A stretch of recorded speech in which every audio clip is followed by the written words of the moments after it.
तू सगळं गमावशील, तू यातून बाहेर येणार नाहीस, तू पुरेसा हुशार नाहीस, तू खूप उशीर केला, तुला लहान वयात सुरुवात करायला हवी होती.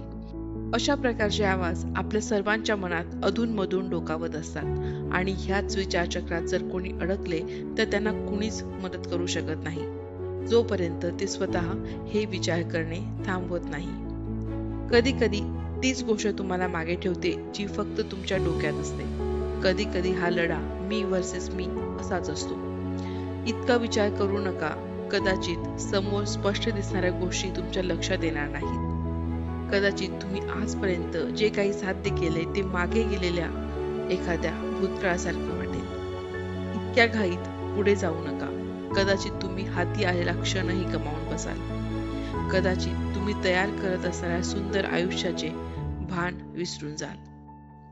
तुमचा इम्पॅक्ट तुम्हाला दिसत नाही, कारण तो सावलीसारखा तुमच्या मागे आकार घेत असतो, जेव्हा तुमचे लक्ष समोर असलेल्या क्षितिजाकडे असते.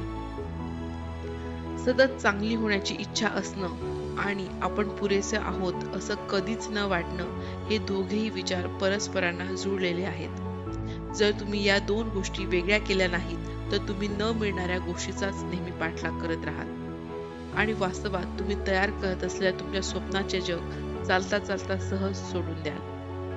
तुम्ही स्वतःला विचारा की असे विचार कुठून येत आहेत. जर ते विचार सकारात्मक नाहीत, आशावादी नाहीत, प्रोत्साहित करणारे नाहीत, तर ते विचार खरे नाहीत.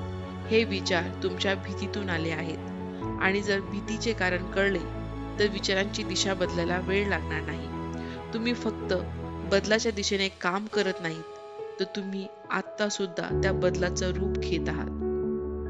जे लोक खरंच आपल्या जीवनात काही बदल घडवू इच्छिता त्यांनी स्वतःला हे सांगायला हवं की ते स्वतः महत्वाचे आहेत.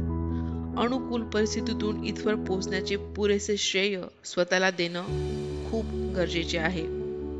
तुम्ही चालत आलेला मार्ग, तुम्ही हरवलेले संकट, तुमचे सामर्थ्य तुम्हाला दिसत नाही, कारण नकारात्मक अंधारात याच गोष्टींची जाणीव होते. पण ह्या अंधाराला तुमची कमजोरी बनवू देऊन माघार घेऊ नका. आयुष्यात तुम्ही एका ठराविक ठिकाणी पोहोचले नाही म्हणून स्वतःवर नाराज होऊ नका. तुमच्यावर दया करा, थांबू नका, स्वतःला अजून एक संधी द्या. आपण स्वतःचे सर्वात मोठे टीकाकार असणं गरजेचं आहे, पण त्याचबरोबर आपण स्वतःचे सर्वात मोठे साथीदारही असायला हवे. तुमचा संघर्ष करत राहा, धैर्याने आणि संयमाने प्रकाश किरणांच्या दिशेने चालत राहा. असे म्हणतात की तुमचे आयुष्य परिस्थितीवर फक्त 10% अवलंबून आहे, पण 90% ते अवलंबून आहे की तुम्ही कोणत्याही परिस्थितीला कसे रिॲक्ट करता.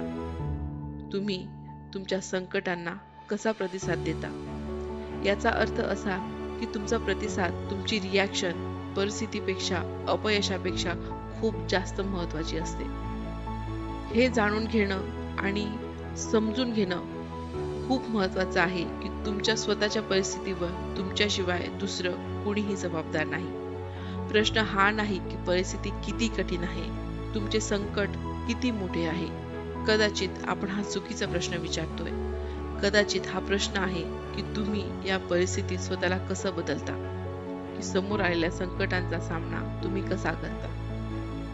तुमची ताकद, तुमचे मूल्य, तुमची आवड, तुमचा आनंद हे सर्व सोबत घेऊन आणि त्याचं नेतृत्व करून तुम्हाला काहीतरी मोठं बनवायचं आहे. जीवन कठीण होतं आणि होईल, हे सगळ्यांसाठी तसेच आहे. आपलं आयुष्य सुंदर दिवसांनी किंवा आपण सहजतेने पार केलेल्या काळाने आकार घेत नाही, कारण त्या काळातले दिवस आनंददायक असतात, पण ते आपल्याला घडवत नाही. कठीण क्षण, कठीण परिस्थिती अद्याप जे झालो नाही ते बनण्यासाठी आपल्याला पूरक असते. प्रत्येक परिस्थिती तुम्हाला काही ना काही गोष्टी देऊन जाते. दिसायला ते काहीही नसतं, पण त्यातून काहीतरी निर्माण करण्याची संधी असते. तुम्हाला स्वतःवर विश्वास ठेवायचा आहे.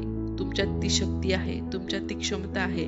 तुम्ही कल्पना करू शकता त्यापेक्षा जास्त तुम्ही लवचिक आहात. आणि जेव्हा जीवन तुमची परीक्षा घेईल, आणि हे होणारच, तेव्हा लक्षात ठेवा की आव्हाने तुमच्यावर येत नाही तर ते तुमच्यासाठी येतात. जग तुमचं काहीही हिसकावून घेत नाही, तर तुम्हाला जे आवश्यक आहे तेच देतं. तुम्ही त्यासोबत जुळून घेण्यासाठी तयार असलात तर तुमची वाढ होईल, तुमचा विस्तार होईल. कारण तुमच्याकडे फक्त स्वतःलाच बदलण्याची शक्ती नाही, तर जगालाही बदलण्याचे सामर्थ्य आहे.